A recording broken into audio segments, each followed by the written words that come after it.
Think about it as a personal attack. If you're personally attacked, you can only take so much, before you want to retaliate. And I think that's the way you look at it in terms of how the Eagles approach this game. They've been attacked from every different angle you can. National media, local media, fan base, a rabid, passionate, knowledgeable fan base. All the darts have been thrown at them individually, collectively. And, they finally found an opponent they could take their frustrations out on.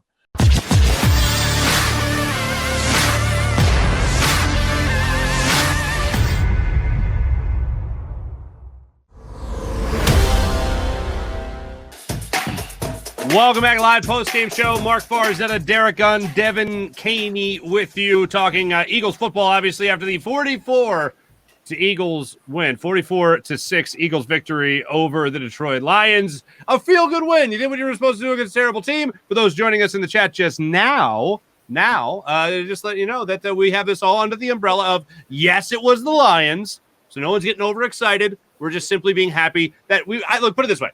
I don't think we're going to get too many opportunities to see the Eagles win a game 44-6 this year. So I'm going to go ahead and bask in the joy, no matter who it's against. I'm going to go ahead and bask in the joy of that type of win. I think we can all agree with that. As far as this defenses goes, we've talked about how they played aggressive football. They need to do that again. We've talked about how they ran the football in this game, and they certainly need to do that again. But again, because it's the Lions, I think we all understand that they're not going to run the ball 46 times next week against the Chargers, right? I think we all get that. But if we could just watch them at least attempt to run the ball, like they did almost against the Raiders to start things out, and then get away from that as quickly as possible, if they could just take a little bit of that running attack and the success that they had in this particular game and apply it for the rest of the season, I think we're going to be in a much better place. And mix in the idea of a more aggressive defense, I think they'll be in a much better place. Because I understand that you don't want to ever give up the big play. But every once in a while, it might help out a struggling defensive line to blitz a little bit like they did today. And if your defensive line is hitting a little bit of a rut, they didn't do that in this game because Josh Sweat got 2 sacks earlier in this game. You saw Derek Barnett get a sack. You saw Hassan Ridgeway. Milton Williams got his first sack. It's the first time we're talking about Milton Williams since the preseason. I feel like we're doing like the Oprah, like you get a sack and you get a sack. Right. Yeah. Well, you get 6 sacks in a game. You sack Jared Goff 5 times. You sack your backup once. Like, this is a game that you can just say, all right, you know what? The defensive line got home. But even with that, some of that was a result of the blitz. It might not be Alex Singleton, who was blitzing on 2 of those plays, getting into the backfield, but he was drawing a man. So that means that somebody else wasn't getting double teamed. And that's what helped you get home on a few of those sacks. The Derek Barnett sack, that's what happened. I believe it was the Milton Williams sack as well. The Hassan Ridgeway sack was just one-on-one. He beat his man, got in the backfield, and that was that. But if you look at that aggression and just dialing up at least 3 different blitzes that you saw, 2 of them resulted in sacks. Not by the blitzer, but still by the defensive line. I want to see a little bit of that going forward as well. You know what? Think about it as a personal attack.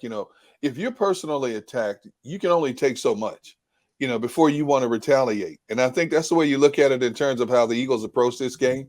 They've been attacked from every different angle you can. National media, local media, fan base, a rabid, passionate, knowledgeable fan base.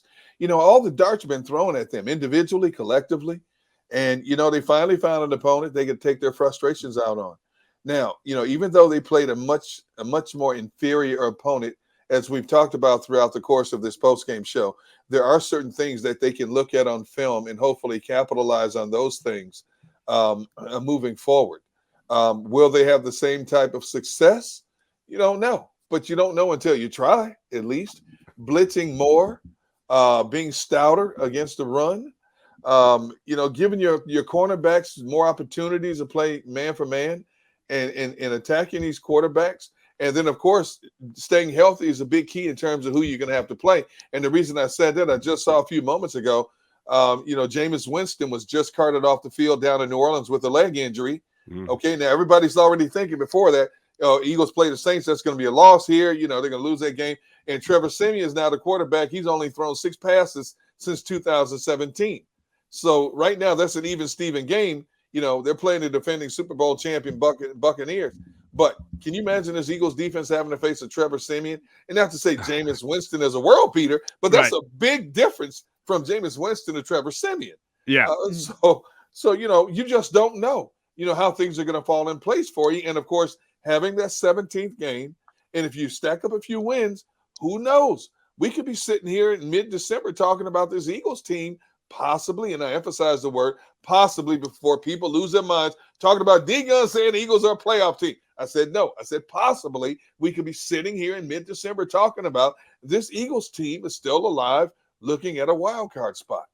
You've been talking to Brandin Graham too much. No,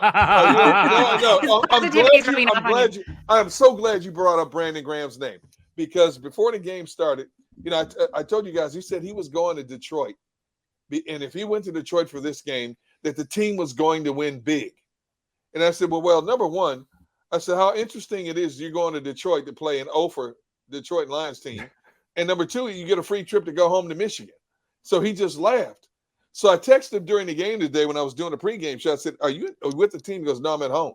So then as the game unfolded and it got to the fourth quarter before we came on, I said, I can't believe it. You were actually accurate today. He goes, D-Gun, I don't want to hear from you right now. He goes, I told you we were going to win this game big. So he was beating his chest all week long, and I'm going back and forth with it. And I'm saying, look, you'd be lucky to win the game. Just take a win and just ride off into the sunset. Man, they beat them something. They put a beat down on Detroit today. So Brandon's pumping, he's pumping his chest. D-Gun, I told you, so he goes, but I'm not talking to you today. That's okay. All right, fine. Well, that's a big change, because didn't he say last week after the terrible Raiders game, he was like, look, I can't talk right now, but he did say we're going to get it together. Right. He wasn't wrong. Right. No, he wasn't. I do wonder what it would be like. I'm spacing out right now on what a defensive player was basically a stand-in defensive coordinator last week. And I couldn't help but think, what if Brandin Graham just threw a headset on and how much of a difference that would make? Or he was coaching the defensive line. And I mean, Brandin Graham, we know what a leader he is. We love his positivity. We laugh and joke. And he did say they were going to make the playoffs. Still don't know if that's true. D-Gun, you seem to support that theory now. Yeah.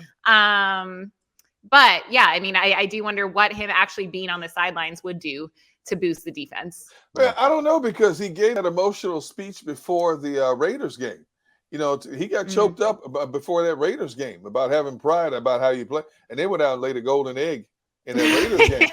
And then your head coach comes out and he's talking about roses and daisies and everything is happy-go-lucky and we're going to blossom as a team. And we're all on the outside looking in, making fun of it. And they go out and blast the Detroit Lions. And we're sitting there going, hold up, folks, pump the brakes. It's only the Detroit Lions. Yeah. So who knows? So that's why I said week to week, you don't know what's going to happen, but that's the beauty of it. Because we sit here and we analyze and we predict, and a lot of times what we are expecting doesn't necessarily happen. So that's what I love about the game the most. I just want everyone in the comment section. I want all of us. I want everyone that's got like go in an office or have a Zoom meeting tomorrow, whatever you got going on. I just want somebody to just ignore the fact that it's the Lions and act like the Eagles are about to win the Super Bowl. That's the vibe I want to put out for the rest of this week from everybody.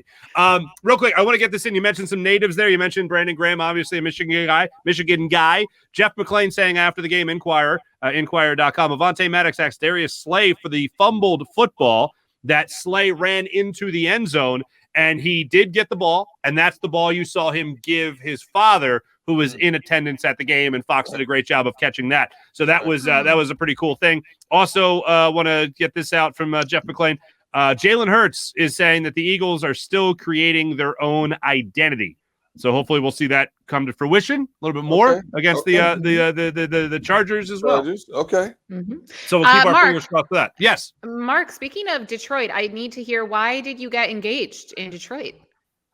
Because I know it's a city of lights and so romantic, and everyone gets engaged there. But did you refer to Detroit as romantic? I referred to the romance capital of the world. Yeah. What do you think? It's Paris? Come on. You mean across the water in Windsor, right? No, I didn't. I went to the Swiss chalet across the way. But anyway, that's another thing. It was New Year's Eve, 2017. And I was working for Sunday Night Football. The last game of the regular season was in Detroit. And my wife said, wherever you are New Year's Eve, I'm flying out to where my girlfriend at the time said, I'm coming out wherever you're going for the game. So it was Detroit, and she came with me to Detroit. We had a lovely dinner.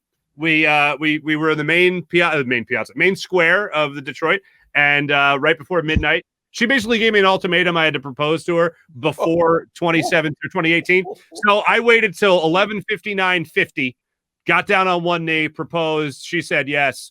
And here we are 4 years after that, happily married for 3 years with a beautiful child and one on the way. So there we go. Thanks, Detroit. Love that. Thanks, Detroit. I'm emotionally touched right now. All right.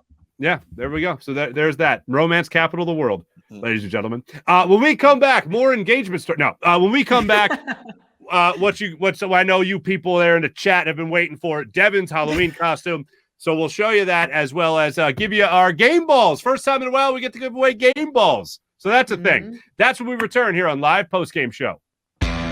Go for the mid.